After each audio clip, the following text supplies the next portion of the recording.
گزارش ہے کہ استخارے کے متعلق فرمائیں کہ یہ کیا ہوتا ہے اور کیسے کیا جاتا ہے۔ جو استخارے کے بارے میں کہہ رہے ہیں وہ یہ ہے کہ انسان کو زندگی میں بعض اوقات سمجھ نہیں آتی کہ اب کیا کیا جائے۔ اگر تو زندگی میں ایک راستہ ہو تو پھر سوچنے کی ضرورت کوئی نہیں۔ جہاں دو راستے آتے ہیں وہاں سوچ آتی ہے، یعنی جہاں چوائسز ہوں، دو راستے ہوں کہ اب ہم کس راستے سے جائیں۔ جس آدمی کے پاس راستہ ہی ایک ہو اسے سوچنے کی ضرورت ہی کوئی نہیں۔ اس لیے میں نے کہا تھا کہ دعا کرو کہ زندگی میں ایک ہی راستے کا سفر ملے، کیونکہ دو راستوں میں سے ایک چننا پڑتا ہے۔ استخارہ تذبذب سے نجات کی راہ ہے۔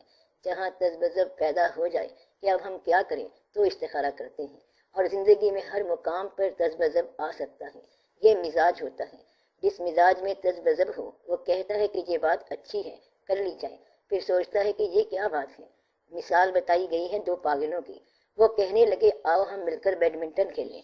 نیٹ لگایا، ریکٹ منگائے، پھر کہنے لگے کہ چھوڑو یار نہیں کھیلتے، لوگ سمجھیں گے ہم پاگل ہیں، کھیل بند ہی کر دو۔ تھے تو وہ پاگل ہی، تو دوسرا خیال جو ہے وہ پہلے خیال کو کاٹتا ہے۔ دو ساتھیوں کے خیال جب آپس میں ٹیلی نہ کریں، مثلاً میاں بیوی جن کے مزاج میں باہمی رفاقت نہ ہو، وہاں دوسری آواز آ جاتی ہے، یا جہاں خاندان میں اختلاف ہو وہاں سوچ پڑ جاتی ہے کہ اب کیا کیا جائے۔ ایک طریقہ تو یہ بتایا بزرگوں نے کہ جو پہلا خیال ہے اسے پورا کر دو، دوسرا خیال چھوڑتے جاؤ۔ آسان استخارہ تو یہ ہے، تو جو خیال آپ کے پاس پہلے آئے اسے مان لو۔ دوسرا خیال چونکہ دوسری دفعہ آیا، اب ہم اسے نہیں مانتے، چاہے وہ صحیح ہو۔ اب صحیح کیا ہوا؟ جو چیز پہلے آ گئی۔ یہ ایک طریقہ ہے۔ پہلے تو دو چار غلطیاں ہوں گی، پھر اس کے بعد صحیح خیال ہی پہلے آیا کرے گا، پھر دوسرا خیال آنا بند ہو جائے گا۔ یہ دوسرا خیال جسے آفٹر تھاٹ کہتے ہیں، یہ نقصان پہنچاتا ہے۔ یہ تجربہ بڑا مشکل ہے، ٹریننگ مشکل ہے کہ گھر سے نکلا کہ چلو باہر لوگوں میں جایا جائے، جب بندوں میں پہنچا ہے تو کہتا ہے کہ کیا ملنا ہے، چھوڑو پرے، چلو گھر ہی بیٹھا جائے، پھر درمیان میں رہتا ہے، کبھی گھر، کبھی لوگوں میں، کبھی گھر۔ اس طرح تذبذب پیدا ہو جاتا ہے، اور یہیں آ کے انسان کا سکون ڈسٹرب ہوتا ہے۔ استخارہ کا جو شرعی طریقہ ہے اس کی دعا کے الفاظ کچھ اس طرح سے ہیں کہ اے اللہ میں تم سے سوال کرتا ہوں، تیرے علم کے ذریعے، تیری قدرتوں سے سوال کرتا ہوں، میں تیرے عظیم فضل سے تجھ سے سوال کرتا ہوں۔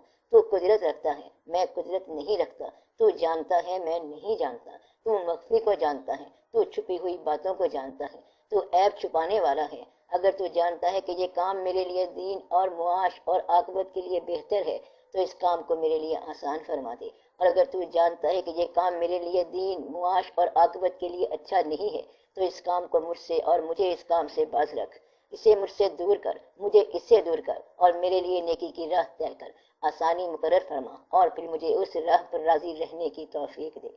یہ ہے اس کی دعا۔ عشاء کے بعد دو نفل استخارے کے پڑھنے کے بعد یہ دعا مانگی جاتی ہے۔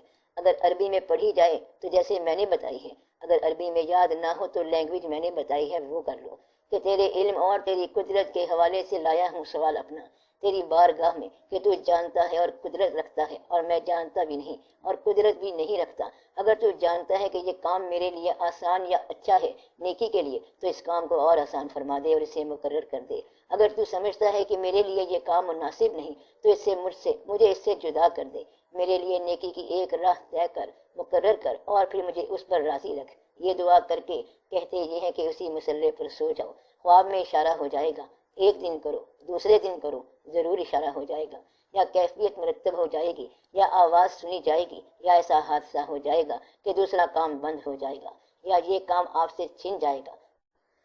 فیصلہ بہرحال ہو جائے گا، 3 دن کے اندر اندر فیصلہ ہو جاتا ہے۔ یہ ہے استخارے کا طریقہ۔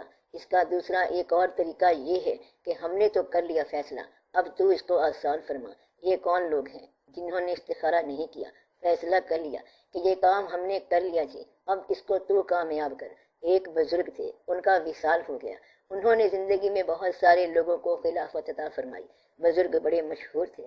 جب آپ کا وصال ہوا تو ایک مرید صرف جنازے میں پہنچ سکے، خلافت ان کی متوقع تھی لیکن دستار بندی نہیں ہوئی تھی۔ وہ وہاں پہنچے تو پیر صاحب کو سپرد خاک کیا جا رہا تھا۔ انہوں نے کہا میری خلافت تو ہوئی نہیں ہے، لہذا توکلت علی اللہ، اس چارپائی کی پائنتی جو تھی وہ نکال کے انہوں نے خود ہی اپنی دستار بندی کر دی۔ خود ہی خلافت طے کر لی اور پھر اللہ تعالیٰ نے ان کو بڑی کامیابی عطا فرمائی۔ اور جس آدمی نے پینتی لپیٹی اپنے سر پر، ان کا نام تھا خواجہ بندہ نواز گیسو دراز رحمۃ اللہ۔ آپ جانتے ہیں ان کو کہ دین میں ان کی کتنی کنٹریبیوشن ہے۔ اور پیر صاحب کا نام تھا محبوب الہی سلطان المشائخ حضرت خواجہ نظام الدین اولیاء رحمۃ اللہ۔ مطلب یہ ہے کہ یہ واقعہ یا تو اپنے اعتماد سے کر گزرو کہ ہم نے توکل تو اللہ تعالیٰ کام کر دیا، اگر غلط ہے تب بھی ٹھیک ہو جائے گا، یا پھر اس سے پوچھ کے چلو، اگر پوچھ کے چلو تو ہمیشہ پوچھ کے چلو، ورنہ یہ ہوگا کہ کبھی کبھی اللہ کو تکلیف دی، دروازہ کھٹکھٹایا اور پوچھا بھی تو کیا پوچھا، کہتا ہے کہ جی چوری کروں یا ڈاکہ ڈالوں، یہ سوچ رہا ہوں، آپ ہی بتا دو۔ اگر دونوں کام ایسے ہی ہیں تو یہ کیا تم نے توکل کیا اور کیا تم نے اللہ کے بارے میں پوچھا؟ اگر نیکی میں شبہ ہو تو پوچھو۔ دنیاوی معاملات میں جو چاہو کر لو، چاہے دکان بنا لو، چاہے ہوٹل بنا لو۔ میرا مطلب ہے کہ اتنی چھوٹی چھوٹی چیزیں پوچھنے لگ جاتے ہو، دکان بناؤں کہ ہوٹل بناؤں، پیسہ گھر میں رکھوں کہ بینک میں رکھوں، تو یہ تو کوئی پوچھنے والی بات نہیں ہے، یہ تو کرنے والے کام ہیں، خود ہی کر لیا کرو۔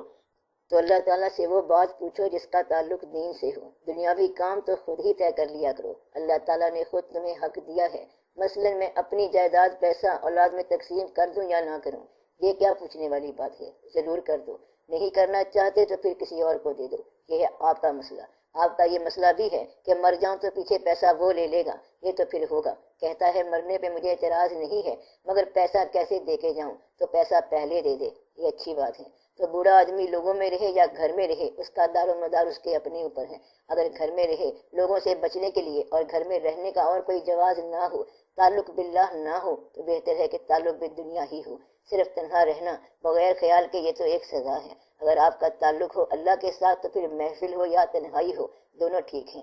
اگر اللہ سے تعلق نہیں ہے تو پھر تنہائی بھی عذاب ہے اور محفل بھی عذاب۔